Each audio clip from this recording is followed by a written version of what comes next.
Welcome to this special episode of Broadcast from the Past. Joining me today is my friend Gina Mukherjee. Hi there. Happy to be here for this special episode, which will be in honor of the British playwright Tom Stoppard, who passed away in November 2025. He was one of the greatest playwrights of the 20th century, known for his obsession with language, Shakespeare, metaphysics, and the big questions of life. He wrote plays like Arcadia, The Real Inspector Hound, and of course his most famous play, Rosencrantz and Guildenstern Are Dead. That was how I was actually introduced to his plays. Rosencrantz and Guildenstern Are Dead was made into a movie in 1990 starring Tim Roth, Gary Oldman, and Richard Dreyfuss. Amazing movie. I saw it on video when I went to college and completely fell down the Stoppardian rabbit hole, reading everything I could. I even managed to see a production of Every Good Boy Deserves Favor live on stage. So let's dive into your process of how you wrote this little homage play to Stop It. I think you told me something about writing your final papers at college in play form. Yes, yes. I was taking a lot of college courses on literature, including restoration drama, pastoral literature, etc., etc. And of course, every single time they would assign a final paper, I got so sick of it. I started asking the professors if I could write a final paper as if it were a play. Did that go over well? Well, I got okay grades on it, if I remember correctly. Anyway, one of the papers I wrote was actually a play about Nicholas Rowe and Shakespeare. Well, I know who Shakespeare is, but who is Nicholas Rowe? So Rowe is considered to be the first editor of Shakespeare. Shakespeare wrote for a live performance under strict deadlines, so he would often just dash off sides or pages of the script and hand it to the actors and just tell them how to perform it or what the emphasis should be. Some of that is lost then, especially in terms of punctuation. And as we know, punctuation can completely change the meaning of a sentence. Exactly. Oh, Oxford, comma. So Rowe really punctuated a lot of Shakespeare based on the first folio that was assembled by Shakespeare's colleagues who outlived him. But Rowe was also a playwright in his own right. He wrote a play called The Tragedy of Jane Shore. Now, in that play, there is a character called Richard, Duke of Gloucester. Is that the same guy as Richard III from Shakespeare's play? Exactly. So I got this idea of comparing and contrasting Shakespeare and Rowe's approach to villainy and like the creation of villains. And that's where this idea of my play came from. So give me a synopsis of the play. Yeah, so my play basically exists on a different plane of existence. Everyone is a ghost, I guess you could say. Shakespeare and Rowe meet, Rowe fanboys out, Shakespeare is rude, and Rowe gets angry. So Rowe insults Shakespeare, who then challenges him to a duel to prove who wrote the better characters. In fact, who wrote the better villains. They each call forth the best villain they wrote. Rowe calls on the Duke of Gloucester, and Shakespeare, feeling that he can't also call on Richard III, calls instead on Claudius from the play Hamlet. Excellent. And then what happens? Well, things get a little out of hand. Claudius and Gloucester become self aware and don't like the idea of the writers who created them controlling them. So they manipulate Rowe and Shakespeare into believing each is cheating. And this time, the two writers do actually duel with swords. Rowe kills Shakespeare and then gets arrested by Gloucester and Claudius for treason. Because, killing the greatest playwright of the country is definitely treason. And then they hang him, Dark much. I guess. So let's go right on to the play where we hear it acted out by our guest voice actors, and then afterwards we can talk about how this play is inspired by Tom Stoppard. And now, on to the play. It is a tragedy of tragedies that a noble person, such as myself, and the fame thereof, would be interred with my pitiable and brittle bones. What infamy is this? What base manner of peasant would thus presume to intrude and vilely trespass on my eloquent and elegant literary masterpieces? In faith, I should discover this wry rogue. For is it not in my best interest to see how fareth my name at present? Thus I traverse far to see what mischief this uncouth upstart hath made. I believe he is known by the name of Rowe, to wit, not a wit. I do declare, I believe that fellow over there is old Will Shakespeare. Who the devil are you? Oh, I'm after your time. Let me introduce myself. I am Nicholas Rowe, Esquire. Henceforth, thou may name me friend, or Nick, if you prefer. I go by the name William Shakespeare, but you already know that. You may call me Will. I am the greatest playwright in history. My heroes are edifying, and my villains make brave men shudder. I bring the audience to the heights of joy and the depths of despair. They call me Il Magnifico, the Magnificent, because I create worlds indistinguishable from life itself. Indistinguishable from soap operas, mayhap. I heralded the coming of a new age of drama, in which I was the greatest of them all. My dramas were sheer poetry, wondrous things of beauty and grace. You pompous, maggot-headed twit! I made you readable. Oh, the indignity of being indebted to an idiot, an imbecile, to a creature such as this. Why, you pusillanimous potentate! I challenge you to a duel. Draw your sword. It is obvious that you must have been born of a lower class family, or you would know that as the challenged, I have the right to choose the weapons. Well, then choose, damn your eyes. As I have no weapon, I choose a battle of literary excellence. What? You want us to write plays at each other? Not exactly, though that is a really interesting concept. I propose a venture to find out which of our individual characters are the most villainous, as a truly villainous creation is the mark of a genius. I graciously leave the choosing of your character up to you. Well, let me see. I think, yes, that would be... Aha! I've got it. My Gloucester. My Gloucester! My Gloucester! What the devil are you talking about? My villain. I have chosen. Don't tell me that you wrote wait a moment.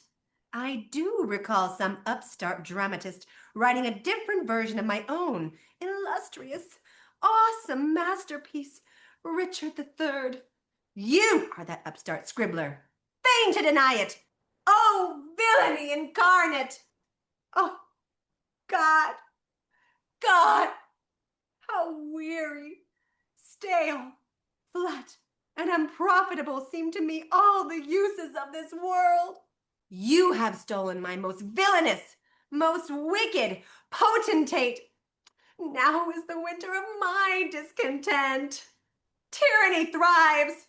Oh, wretch that I am, what will I do for a villain now? Wait, but a moment. You that brazenly stole from me.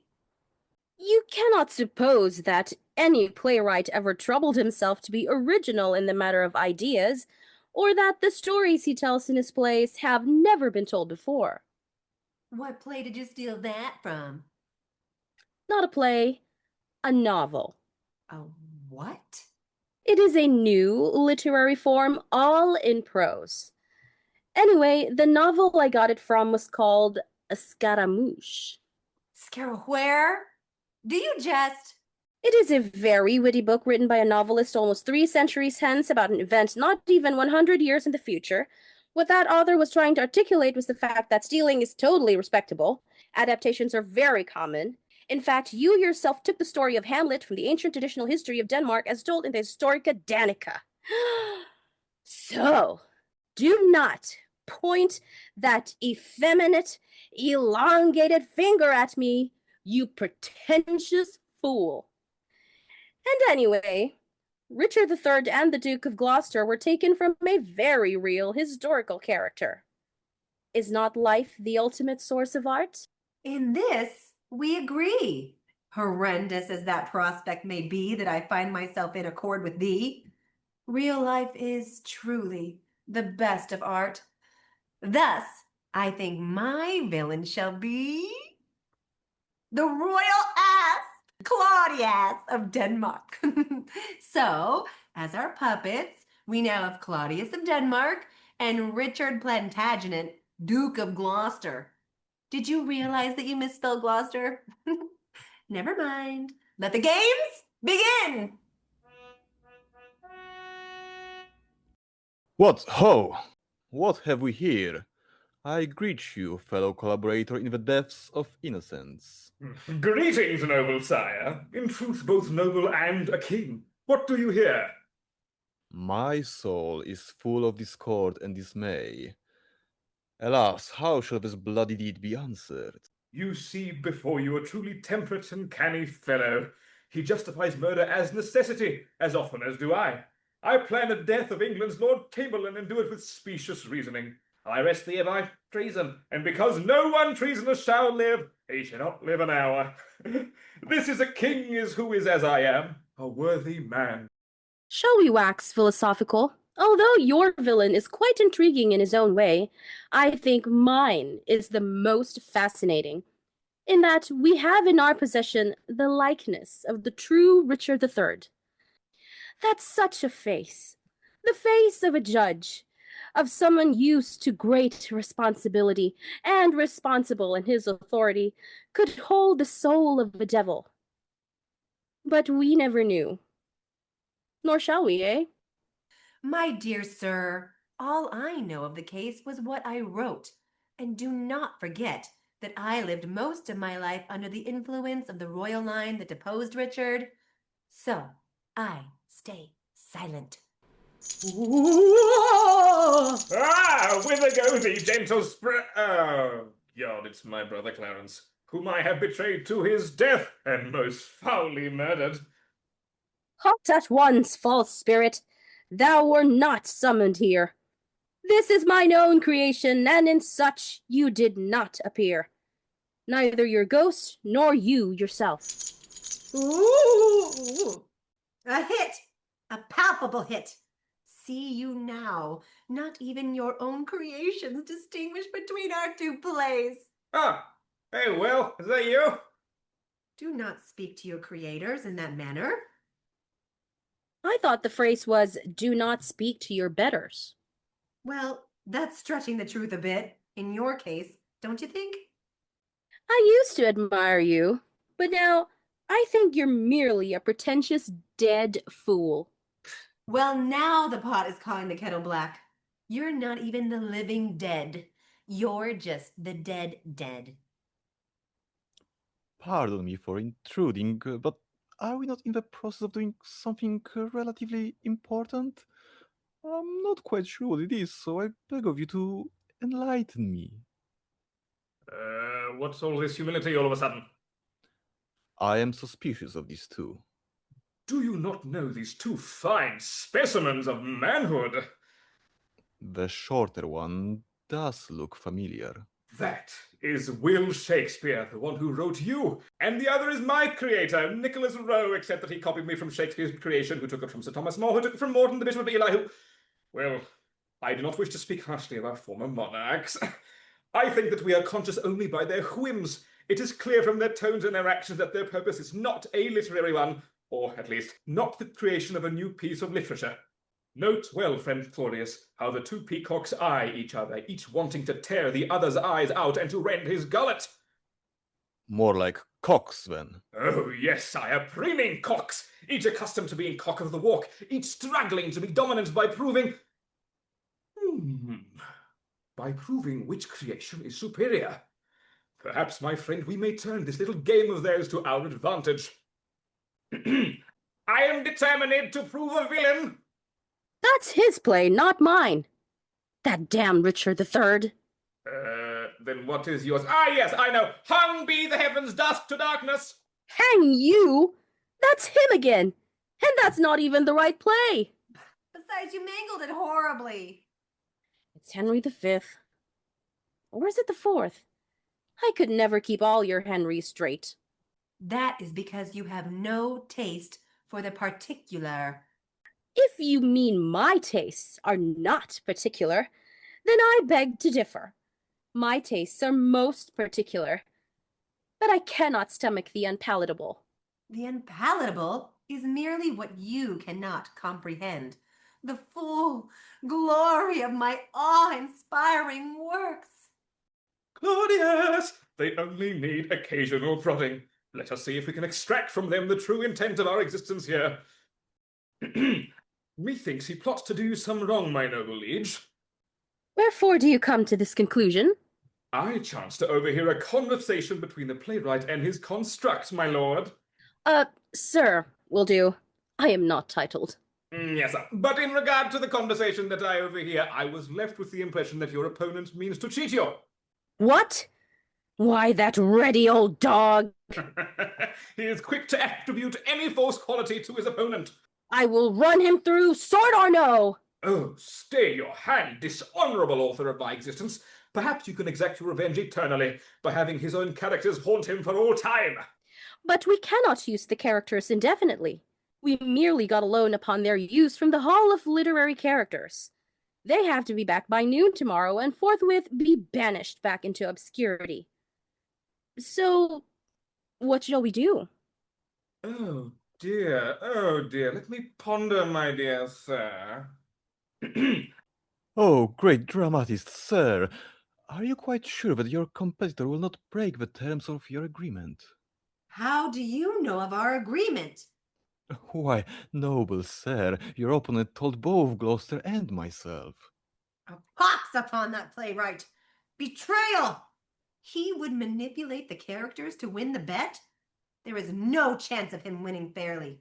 So he sneaks and slithers like the snakes of the jungles, who wrap their coils around the unsuspecting victims. Try to snare this playwright, you foul demon! My villain shall prevail! Ha ha! Gloucester, I have discovered the terms of the bet. This villainous venture concerns the degree of villainy, and therefore the respective excellence of our two characters. They are merely exploiting us to satisfy their unusual, specious sort of honor. I have learned further that our noble and righteous creators, brutes that they are, mean to do away with us once we have satisfied the terms of their agreement. Fie upon that! Will we let them rule our lives as if no more than peons, peasants, or insects to be crushed underfoot? I am a king! And I mean to be king! What shall we do about these villainous adventurers? Shall we hang them on the charge of treason? Nay, stay your hand. They will fight it out amongst themselves. Vile betrayer! You have offended my sense of honor for the last time! You call the wrong man an offender of honor. Draw your sword, sir. I have none! Sir, please, take mine. Many thanks, good sir. Now stand aside so I can rid the world of this verminous thug. Insult me again, vile dog, if you dare. Mayhap now would be the proper time to allow the hand of the crown to govern this affair. Treason against the English throne! And the Danish. But that's not treason. I'm English. But actually, you were born in Bedfordshire, which is near the distant borders, so On suspicion of treachery against the English throne and collaboration, yeah, with suspected recusant factions, I sentence you to death by hanging. Therefore, you shall be hanged by the neck until you are dead, dead, dead. And you can go to hell, hell, hell! Here, Dick, have a rope. Thank you, friend Claudius. Thus far, success attends upon our counsels, and the enemies of the state will forthwith be vanquished and executed. And now, to carry out your sentence, offender of the crown. Oh, the infirmity of idiocy and pomposity! Let those who view this sad example know what fate attends the broken vow. The vileness of these characters is now known. They are complete and unmitigated villains. The two have no remorse, but yet are not truly evil. Thus, the true meaning of villain comes to light. They are practical and logical.